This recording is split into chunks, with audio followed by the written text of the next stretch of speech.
महाराणा प्रताप का जन्म पाली जिले के अखेराज सोनगरा की पुत्री एवं महाराणा उदय सिंह की महारानी जयवंत कंवर की कोख से विक्रम संवत 1597 में अर्थात 9 मई 1540 को कुंभलगढ़ में हुआ।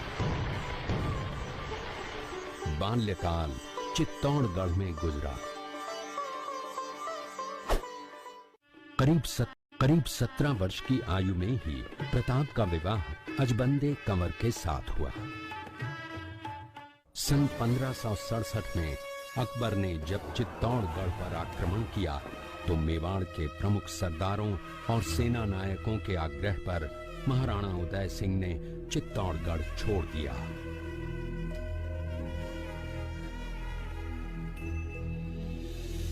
मुगलों के प्रति उनमें घृणा के भाव जागृत हो गए। अपने देश, कुल, गौरव और मातृभूमि की मर्यादा के लिए प्राण न्योछावर करने वाले योद्धाओं और ललनाओं से प्रताप ने न केवल सीख ली बल्कि ये घटना उनके जीवन का आधार बन गई। अपने पिता के साथ दुर्गम पहाड़ों में रहने के बाद प्रताप ने गोगुंदा में अपना पड़ाव कायम किया। फरवरी 1572 को महाराणा उदय सिंह का देहांत हुआ।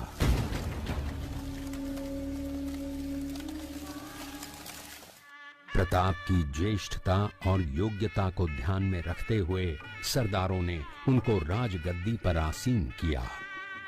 होली के दिन उनका गोगुंदा में राज तिलक हुआ।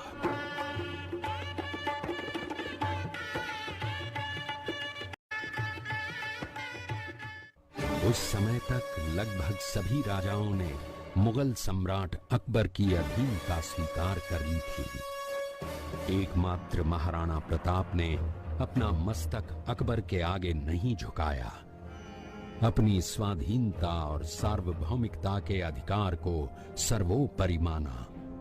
अपने दृढ़ निश्चय का परिणाम प्रताप अच्छी तरह जानते थे। प्रताप मुगलों से लोहा लेने की तैयारी में जी जान से जुट गए। 18 जून 1576 की सुबह हल्दी घाटी और खमनोर के मध्य एक मैदान में ऐतिहासिक युद्ध हुआ जो बाद में रक्त तलाई के नाम से जाना गया। महाराणा प्रताप की सेना गोगुंदा से हल्दी घाटी पहुंची, जबकि सेनापति मानसिंह के नेतृत्व में मुगल सेना ने हल्दी घाटी के ठीक नीचे मैदान में अपना मोर्चा जमाया। मुगल सेना के हरावल दस्ते द्वारा घाटी में घुसपैठ करने के प्रयास की प्रतिक्रिया स्वरूप महाराणा प्रताप की सेना मुगलों पर टूट पड़ी। प्रताप के हरावल सैन्य दलों का नेतृत्व पठान हाकिम खां सूर कर रहे थे।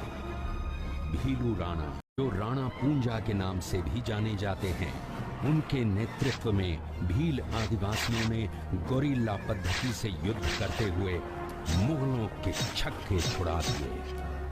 देखते ही देखते शाही सेना में खलबली मच गई। रक्त तलाई घोड़ों की टापों, हाथियों की चंघाड़ों और तलवारों की झंकारों से गूंज उठी। चारों तरफ हाहाकार मच गया।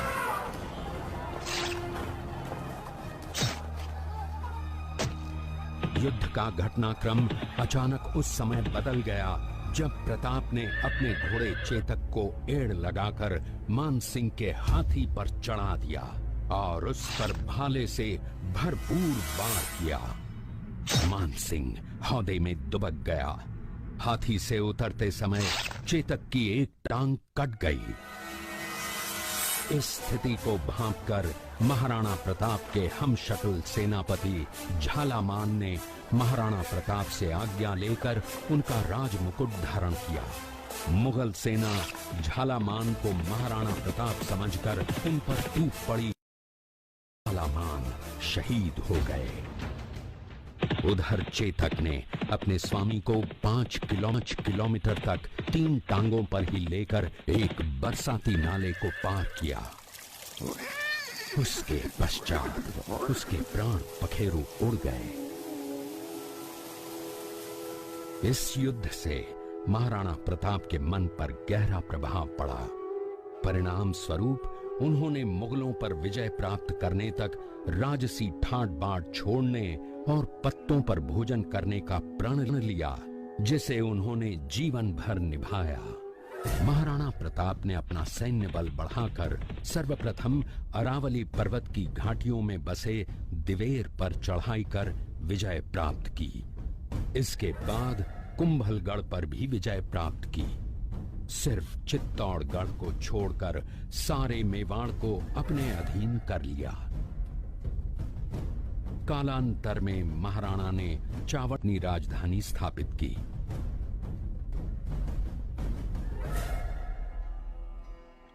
19 जनवरी 1597 को राणा प्रताप ने मात्र 57 वर्ष की आयु में इस संसार से प्रयाण किया।